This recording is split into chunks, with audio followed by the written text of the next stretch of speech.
నమస్కారం. తెలంగాణలోని నల్గొండ జిల్లా కొండమల్లెపల్లిలో నాగార్జున పబ్లిక్ స్కూల్కు సంబంధించిన ప్రిన్సిపాల్ కల్లు రూపారెడ్డి తన నివాసంలో హత్యకు గురైన ఘటన తీవ్ర కలకలం రేపింది. విద్యార్థులే ఈ హత్యకు పాల్పడ్డారనే విషయం తెలిసి నిర్ఘాంతపోవలసి వస్తుంది. అసలు విద్యార్థులు ఇలా మారిపోవడానికి కారణం ఏంటి?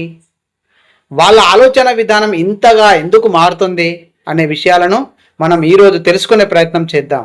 ఒక మనిషిని చంపడానికి కత్తి పట్టిన చేతులను మాత్రమే మనం చూస్తున్నాం, కానీ ఆ చేతులు కత్తి పట్టే స్థాయికి వెళ్లే ముందు ఆ పిల్లల మనసులో ఏం జరిగింది అని ఆలోచించడం కూడా అవసరమే. ఒక పిల్లవాడు ఒక్క రోజులో నేరస్తుడిగా మారిపోతాడా?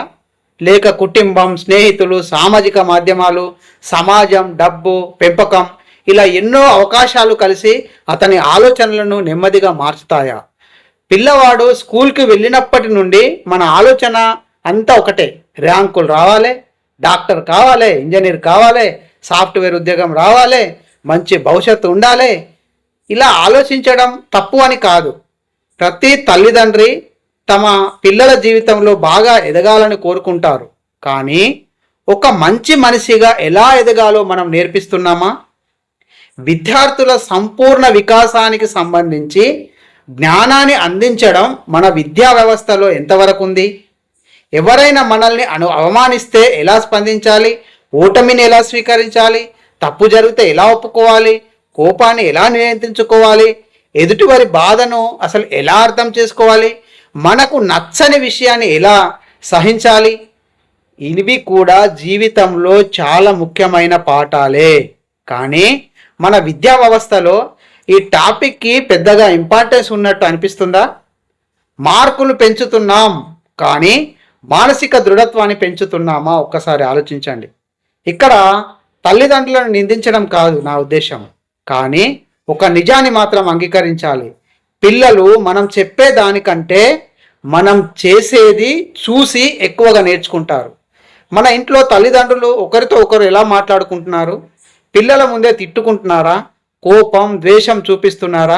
అయితే పిల్లలు ఏం నేర్చుకుంటారు? కోపం వస్తే మాట్లాడడం కాదు, అరవాలి. సమస్య వస్తే పరిష్కరించడం కాదు, గొడవపడాలి అనే భావన పిల్లల్లో ఏర్పడే అవకాశం ఉంటుంది. అలాగే పిల్లల ముందే మద్యం సేవించడం, అసభ్యంగా మాట్లాడడం, ఇలాంటి వాతావరణం పిల్లలపై ప్రతికూల ప్రభావం చూపే అవకాశం ఉంది. అందుకే పిల్లల ముందు తల్లిదండ్రులు తమ ప్రవర్తన గురించి జాగ్రత్తగా ఉండాలి. ఇకపోతే ఇప్పుడు చాలా ఇళ్లలో తల్లిదండ్రులు పిల్లలను అడిగేది: నీకు ఎన్ని మార్కులు వచ్చాయి? హోంవర్క్ చేశావా?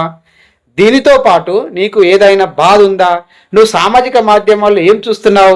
ఇలాంటి ప్రశ్నలు కూడా అడగాలి కదా. పిల్లలకు డబ్బు ఇవ్వడం మాత్రమే బాధ్యత కాదు, పిల్లలకు సమయం ఇవ్వడం కూడా తల్లిదండ్రుల బాధ్యత. మొబైల్ ఫోన్లో వీడియోలు, రీల్స్, ఒక వీడియోలో హింస, ఇంకొక వీడియోలో ప్రతీకారం, మరొక వీడియోలో విలాసవంతమైనటువంటి జీవితం, ఇలా ఇవన్నీ చూస్తూ ఇదే జీవితం అని పిల్లలు అనుకునే ప్రమాదం ఉంది కదా. అయితే సామాజిక మాధ్యమాలు ఒక్కటే నేరానికి కారణమని నేను చెప్పడం లేదు. కుటుంబ పరిస్థితులు, పెంపకం, స్నేహితుల ప్రభావం, వ్యక్తిగత సమస్యలు ఇవన్నీ కూడా ప్రభావం చూపవచ్చు. కానీ పిల్లలు డిజిటల్ ప్రపంచంలో ఏం చూస్తున్నారో తల్లిదండ్రులు తెలుసుకోవాలి. ఇది చాలా అత్యవసరం. ఏది మంచో ఏది చెడో చిన్న వయసులోనే వారికి అర్థమయ్యేలా చెప్పాలి. ఇప్పుడు మరో ముఖ్యమైన విషయం ఏంటంటే, ఇప్పుడు నడుస్తున్నటువంటి గ్యాంగ్ సంస్కృతి. పిల్లల వయసులో స్నేహితులు చాలా ముఖ్యమైన పాత్రను పోషిస్తారు. గ్యాంగ్లో ఒకడు: నువ్వు భయపడుతున్నావా? నువ్వు మగాడివైతే చేసి చూపించు, మన గ్యాంగ్ కోసం నువ్వు ఈ మాత్రం చేయలేవా?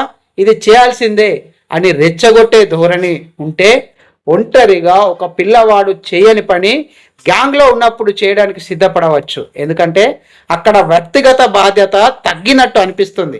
నేను కాదు, మనం చేశాం అనే ఆలోచన చాలా ప్రమాదకరం.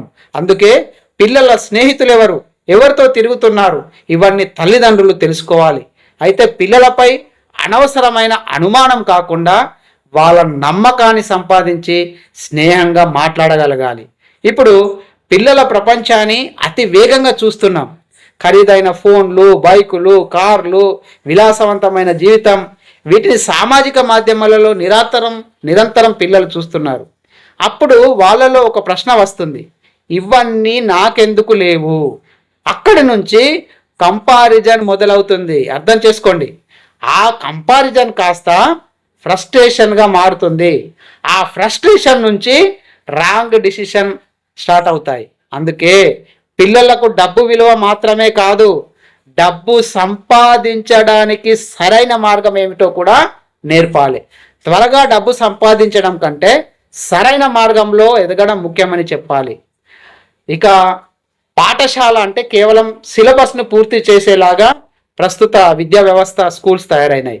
అది కేవలం సిలబస్ మాత్రమే పూర్తి చేసే స్థలం కాదు, అది పిల్లల వ్యక్తిత్వం తయారయ్యే ప్రదేశం. ఒక విద్యార్థిలో అకస్మాత్తుగా పెద్ద మార్పులు కనిపిస్తే, కోపం పెరిగితే, హింసాత్మక ప్రవర్తన కనిపిస్తే, ఇతరులను బెదిరించడం మొదలు పెడితే, ఒంటరిగా ఉండడానికి అలవాటు పడడం లాగా కనిపిస్తే, ఈ పిల్లవాడికి ఏమైంది అని కూడా ఆలోచించాలి. అవసరమైన చోట మానసిక సలహా, ఉపాధ్యాయుల మార్గదర్శకత్వం, తల్లిదండ్రులతో నిరంతర సంబంధం, ఇలాంటి వ్యవస్థలు పాఠశాల స్థాయిలో బలంగా ఉండాలి. ఒక నేరం జరిగిన తర్వాత శిక్షించడం కంటే ఒక పిల్లవాడు నేరం చేసే స్థాయికి వెళ్లకుండా చూడడం గొప్ప పని. ఇలాంటి ఘటన జరిగినప్పుడు మనం ఏం చేస్తాం?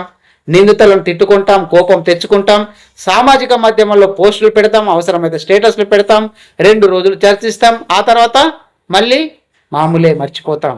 ఒక నేరం జరిగిన తర్వాత శిక్షించడం కంటే ఒక పిల్లవాడు నేరం చేసే స్థాయికి వెళ్లకుండా ఉండడం, వెళ్లకుండా చూడడం గొప్ప పని. రూపారెడ్డి గారి హత్య కేసులో నిజంగా ఏం జరిగింది? ఎందుకు జరిగింది? దానికి అసలు కారణం ఏమిటి?